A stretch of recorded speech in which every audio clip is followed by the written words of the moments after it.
ওকে। আসসালামু আলাইকুম, কেমন আছেন আপনারা? আমি ভালো আছি আলহামদুলিল্লাহ। অনেক ভালো আছি। আল্লাহর কাছে হাজার হাজার হাজার হাজার কোটি কোটি শুকরিয়া যে আল্লাহ পাক আমার এত ভালো রাখছে আলহামদুলিল্লাহ। তো আজকে হইলো কিছু কথা আপনাদের সাথে শেয়ার করতে আসলাম, যে কথাগুলো আমি গত 2 মাসে 3 মাসে কখনো বলিনি। আমি কিন্তু আজকে সেপারেশনে আছি প্রায় 3 মাসের কাছাকাছি, বা 3 মাস হয়ে গেছে এরকম।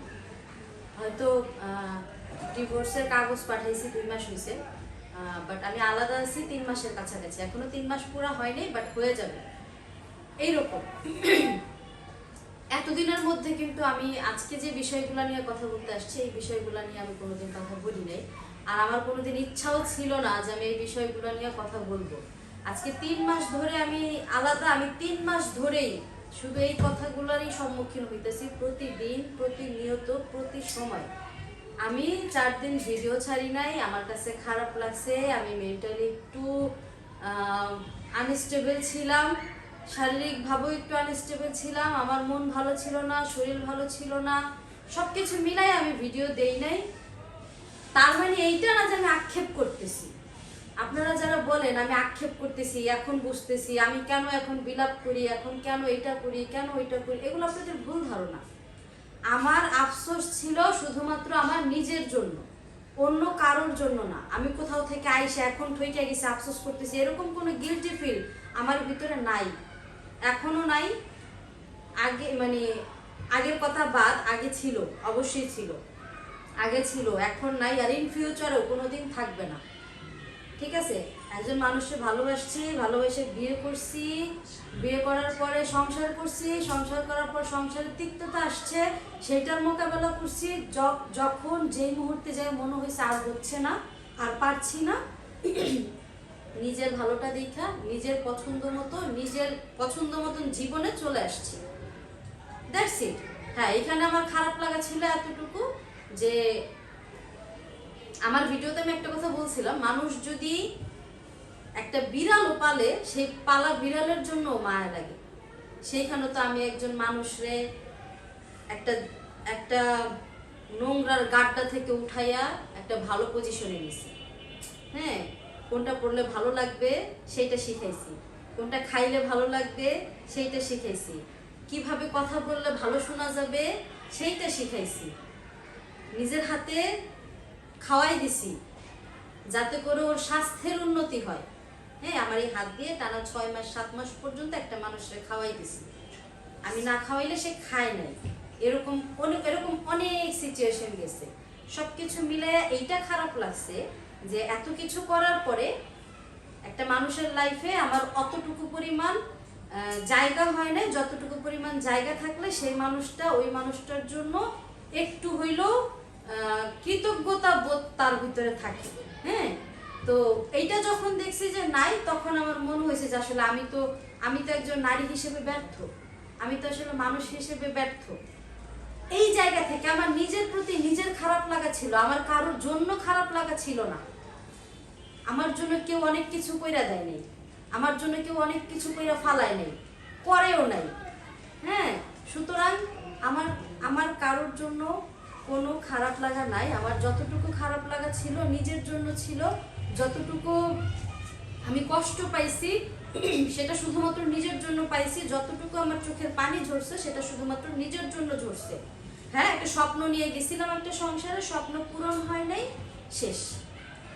যেটা হয় নাই সেটা হয় নাই, সেটা নিয়ে বিলাপ করার কিছু নেই। আর মেইন পয়েন্ট যেটা, আমি কেন সংসার ভাইঙা আসছি, কি জন্য আসছি, ওই মেয়ে দেখা, ওই মেয়েরে আমি মাইনা নিতে পারি নাই, ওর মেয়েরে এই জন্য আসছি। ভাই, অকৃতজ্ঞ, যার জন্য আপনাদের কাছে আজও পর্যন্ত এই কথাগুলো স্বীকারই করে নাই। ওর মেয়েরে এমন না যে ওই আপনারা যেদিন দেখছেন আমিও ওই দিনই দেখছি, এরকম না। কিন্তু তারও 2 মাস আগে থেকে ওর মেয়েরে আমি দেখছি, 2 মাস না 3 মাস আগে থেকে ওর মেয়েরে আমি দেখছি। তাও কিভাবে দেখছি, যখন কিস্তির টাকা দিতে গেছি, ওর মা দরজার সামনে বসে ভাত খেতেছে, ওর মা হচ্ছে ওকে এইভাবে ঠ্যাস দিয়া বলে, মানে কোনো একটা আকার ইঙ্গিত ওরে বুঝাইছে ঘরের ভিতরে মেয়ে আছে, আমাকে ঘরে ঢুকতে দিচ্ছিল না। আমি বললাম যে কেন ঘরে ঢুকবো না, আচ্ছা ঠিক আছে, সে ভাত খাওয়ার পরে আমরা ঘরে বসি, টাকা পয়সা দিয়ে তারপরে যাই। সে আমাকে টাইনা নিয়ে আসলো না, ঘরে যাওয়ার দরকার নেই। মেন রোড পর্যন্ত আসার পরে আমি জিজ্ঞেস করছি কে ঘরে, কেন গেলাম না আমরা ঘরে। তখন বলতেছে মেয়ে। আমি ভাবছি কি ওর ভাগিনারা হয়তো প্রেম করে, কোনো মেয়েটে ঘরে নিয়ে আসছে এরকম কোনো কিছু। আমি জিজ্ঞেস করতেছিলাম রিফাত মোরসালিন কি কোনো মাইয়াটে নিয়ে আসছে প্রেম করে। বলতেছে না আমার মেয়ে। তোমার মেয়ে মানে তোমার মেয়ে আসলো কই থেকে?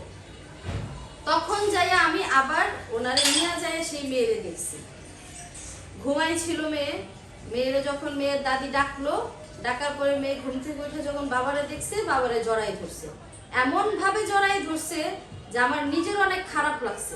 তখন আমার মনে হয়েছে যে একটা বাচ্চা তার বাবারে কতটুকু ভালোবাসলে, কতটুকু চাইলে এইভাবে জড়াই ধরতে পারে। আমি যখন দেখছি জড়াই ধরছে তখন আমি নিজে ইমোশনাল হয়ে গেছে, আমার নিজের বাবার কথা মনে পড়ে গেছে। জানলা আমার বাবাও তো আমার এইভাবেই ভালোবাসতো, তাহলে আমি এই বাচ্চাটারে শিশুটারে কেন ওর বাবার ভালোবাসা থেকে বঞ্চিত করব? তখন ওইখানে দেখার পরে আমি ওখানেই বসেছিলাম, প্রায় 15-20 মিনিট পর্যন্ত বসেছিলাম। বসে থাকার পরে মেয়ের বাবারে আমি বলছি যে এতদিন পরে কতদিন পরে আসছে মেয়ে? তখন বললো যে 1 বছর পরে। তাহলে 1 বছর পরে যেহেতু মেয়েরে দেখলা, তুমি মেয়েরে কিছু কিনা দাও। তখন সে বলে যে ফাও টাকা নষ্ট করার মতন আমার কাছে টাকা নেই। তখন আমি এই যে আমারে যে দেখতেছেন না, আমি মেয়ে নিজের টাকা খরচ করে ওর মেয়ের জন্য জামা কিনছি, 3টা না 4টা জামা কিনছি, ব্যাগ কিনছি, ওরে ওই বাচ্চারে খাওয়ানোর জন্য বিরিয়ানি কিনছি, ওই বাচ্চারে ঘরে নিয়ে যাইয়া খাওয়াইছি। খাওয়ানোর পরে ও আবার যা বাইরে থেকে খাইতে চাইছে, বাচ্চারা অনেক কিছু খাইতে চায় বকর চক্কর, সে সবগুলো ওরে কিনে দিছি। দেওয়ার পরে আমি ওই বাসা থেকে আসছি এবং আসার সময় ওর দাদিরে বইলা আসছি যে যখন ওর বাবারে দেখতে চাইবে তখন আপনি আমার বাসায় ওরে নিয়ে যাবেন 6 তলায়। যখন আমি 6 তলায় থাকতাম তখনকার কথা বলতেছি, আমি আজও পর্যন্ত আপনাদের কাছে এই কথাগুলো বলি নাই। প্লাস ওরা কোনোদিন স্বীকারও করে নাই যে আমার মেয়ের জন্য ও এটা করছে বা আমার নাতিনের জন্য ও এটা করছে, ওরা স্বীকার করে নাই। আমি আজকে না বললে হয়তো কোনোদিন স্বীকার করতো না, কারণ অকৃতজ্ঞ।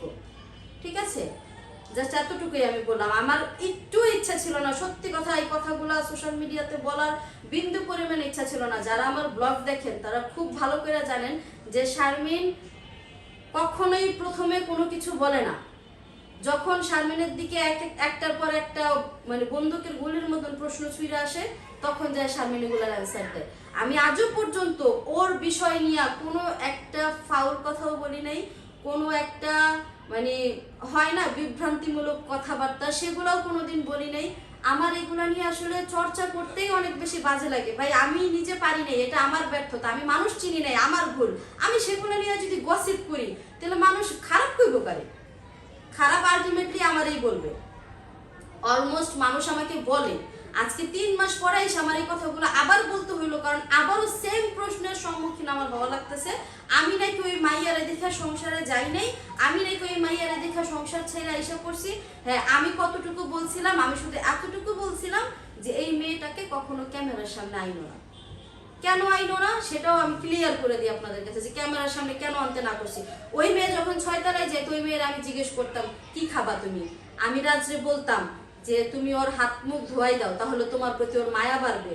তুমি ওরে জামা কাপড় চেঞ্জ করাই দাও, তাহলে তোমার প্রতি ওর মায়া বাড়বে। তুমি ওরে নিজের হাতে খাওয়াই দাও, তাহলে তোমার সাথে ওর বন্ডিংটা ঠিক হবে। আমি নিজে মুখে এগুলা বলছি ওরে। ও যদি স্বীকার না করে তাহলে ও অকৃতজ্ঞ। আমি নিজে বলছি ওরে এগুলা। আমি একটা অন্য আউটসাইডার, আমি যদি ওর জন্য কিছু না করি কারোর কিছু আসবে যাবে না, ও মনে কষ্ট পাবে না, কারণ আমাকে প্রথমবার দেখছে। কিন্তু ওর বাবা যদি ওর জন্য না করে তাহলে ওর মনে কষ্ট পাইতে পারে, কারণ আমিও একজন বাবার মেয়ে। আমি জানি একটা মেয়ের ভিতরে কি ধরনের চিন্তা ভাবনা কাজ করে। এই জন্য আমি ওরা সব সময় বলতাম, ওর ওর ওর দাদা দাদি যখন ওরে নিয়ে আসতো, আমি ওই মেয়েটার সাইডে রেখে তাদেরকে ভিডিও করতাম। শুধু ভিডিও করি নাই কি জন্য? ভিডিও করি নাই শুধুমাত্র একটা কারণে, ওর সাথে আমার যাই হয়েছে আমি কোনোদিন সোশ্যাল মিডিয়াতে বলি নাই আমার হাজবেন্ড বিবাহিত, আমার হাজবেন্ডের বাচ্চা আছে, আমার হাজবেন্ড এইটা, আমার হাজবেন্ড সে। আমি আমার হাজবেন্ড সম্পর্কে একটা সেন্টেন্সও ব্যবহার করি নাই আমি আমার মুখ দিয়া। হ্যাঁ, আদার্স জায়গা থেকে অনেক কথা বের হয়েছে, অমুকে এটা বলছে, সে নিজেই তার যে সার্কেল ছিল সেই সার্কেল দিয়ে ব্লাস্ট করাইছে, যে এগুলা আমারে নিয়া, হ্যাঁ ওই ব্লাস্ট হয়েছে, এখন তারা তারা শত্রু হয়েছে। তাদের সাথে আমার সাথে কোনো লিঙ্ক নাই, কিন্তু কোনোদিন ছিলও না। হ্যাঁ একটা সময় ছিল যখন আমার ভাইয়ের বন্ধু ছিল, অনেক ভালো সম্পর্ক ছিল। এই যে মানে যার সাথে এখন তাদের চলতেছে, দ্বন্দ্ব চলতেছে, ওই ভাইয়াটা আমাদের একটা ফ্যামিলি মেম্বারের মতন ছিল, মানে এত কাছের ফ্যামিলি মেম্বার যেটা এটা বইলা প্রকাশ করা যাবে না। ওই ভাইয়াটার দাদি যখন মারা যায়, ওই দাদি আমার ভাইয়ারে আর এই আরিফ হোসেন ভাইয়ারে হাতের উপরে দিয়ে গেছে যে তোরা দুজন সারা জীবন একসাথে ভাইয়ের মতন থাকবে। ওই জায়গা থেকে এখনো পর্যন্ত আমার ভাই আর ওই ভাই একদম আপন মায়ের পেটের ভাইয়ের মতন। আর ওই ভাইরে আমি সারা জীবন আমার বড় ভাইয়ের চোখেই দেখছি, এবং ওই ভাইও সারা জীবন আমার নিজের বোনের মতন দেখছে। হ্যাঁ কারোর চক্করে পড়ে যদি কেউ আমার খারাপ ইঙ্গিত করে কথা বলে, সেখানে আমার কোনো কিছু বলার নাই, আমার কোনো কিছু করারও নাই, আমি কোনো কিছু এটা নিয়ে বলতেও যাবো না, করতেও যাবো না। আমার কথা হচ্ছে, আমি যেই মানুষটার সঙ্গে এতগুলা সময় কাটাইলাম, এত ভালো সময় গেল, এত খারাপ সময় গেল, মানে সব কিছুতেই তো আমি সাথে ছিলাম। আমি হয়তো তাদের মেয়ে হয়ে থাকতে পারি নাই, কিন্তু আমি তাদের গার্জিয়ান হয়েছিলাম। ওই যে বাচ্চার দাদা এবং দাদি, ওই বাচ্চার দাদা এবং দাদির গার্জিয়ান ছিলাম আমি। তাদের যদি কোনো সমস্যা হইতো, সেই সমস্যাটা আমি হ্যান্ডেল করতাম। কখনো বলি নাই যে আপনারা সমস্যা হ্যান্ডেল করেন। তাদের যদি কোনো কিছু খাইতে ইচ্ছা করতো, সেই শখ আমি পূরণ করতাম। তাদের যদি কোনো কিছু পড়তে ইচ্ছা করতো, সেই শখ আমি পূরণ করতাম। যদি তারা এগুলো স্বীকার না করে, তাহলে তারা অকৃতজ্ঞ।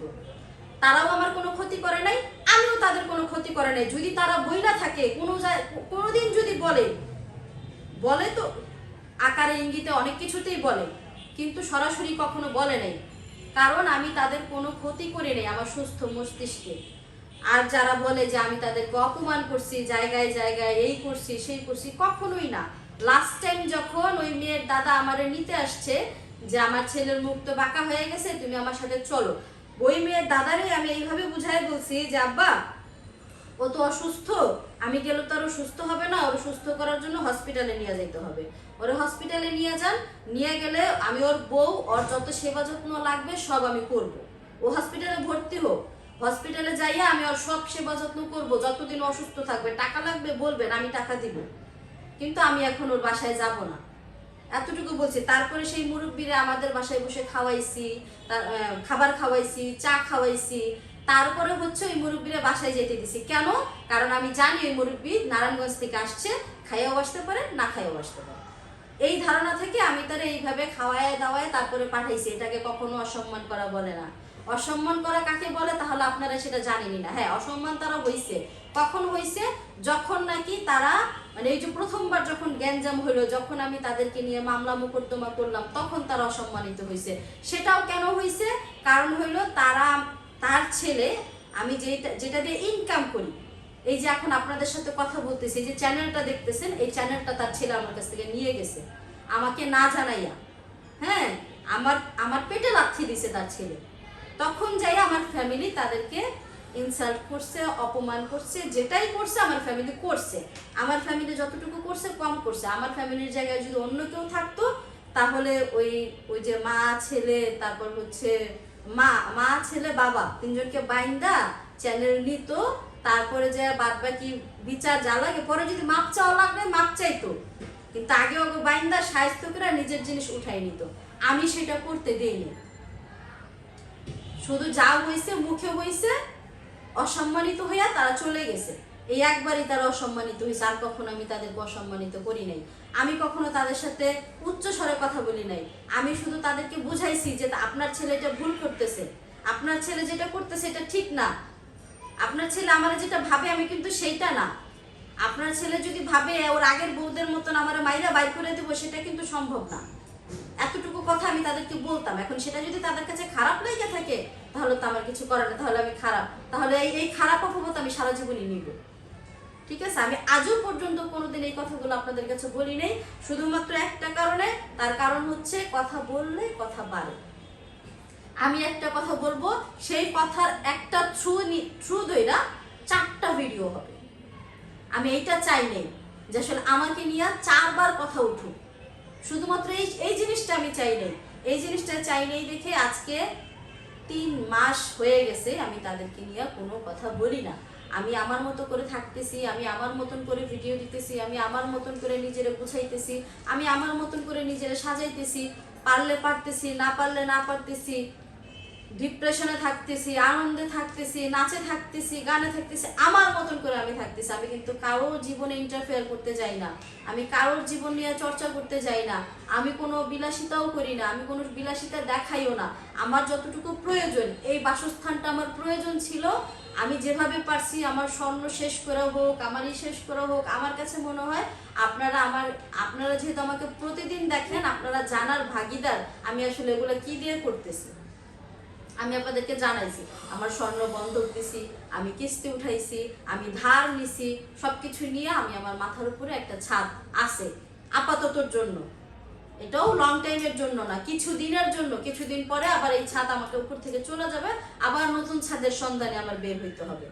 ঠিক আছে, এটা আমি আপনাদের জানাইছি। আমার কোনো ব্যাকআপ ইনকাম নাই, আমি কোনো অন্য কোনো ধান্দা আমার নাই, আমার এই একটাই ধান্দা, যার জন্য আমি আপনাদের সাথে সব সময় নিজেকে ক্লিয়ার রাখি। আমি অসত্য কথা কোনোদিন বলি না, কোনো চাপা কোনোদিন মারি না, কোনো মিথ্যার আশ্রয় কখনো কোনো কিছু নিয়ে নেই না। এবং যে আমার সামনে মিথ্যা বলে আমি ওই মানুষটাকে পছন্দ করি না। আমি মিথ্যা জিনিসটাকে এই দুনিয়াতে সব থেকে বেশি ঘৃণা করি, আর যে আমার সাথে বলে আমি তাকেও ঘৃণা করি।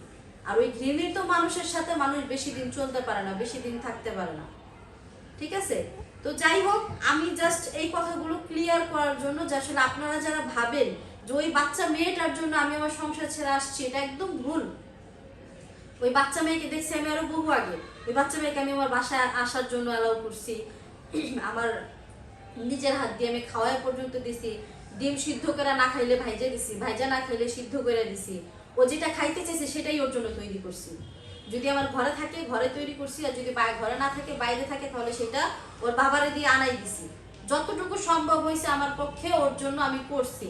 শীতের মধ্যে যখন ওর জামা কাপড়ের প্রয়োজন পড়ছে, ওর দাদির দিয়ে আমারে বলাইছে, আমি বলছি তুমি তোমার বাবাকে বলবা, তোমার বাবা যদি না দেয় তাহলে আমি তো আসি, আমি তো অবশ্যই দিব, তুমি তোমার বাবাকে বলো। কই তার বাবা তো দিল না, তখন কেন দেয়নি? আমি তো আমার নিজের সন্তানের মতো দেখছি। তখন কেন দেয় নাই? তখন ভালোবাসা ছিল না। যখন আমি চলে আসছি তখন ঘরের লক্ষ্মী হয়ে গেছে, তখন ভালোবাসা হয়ে গেছে, তখন মানে সবকিছু, তখন সবকিছুর জন্য আমি দায়ী হয়ে গেছি।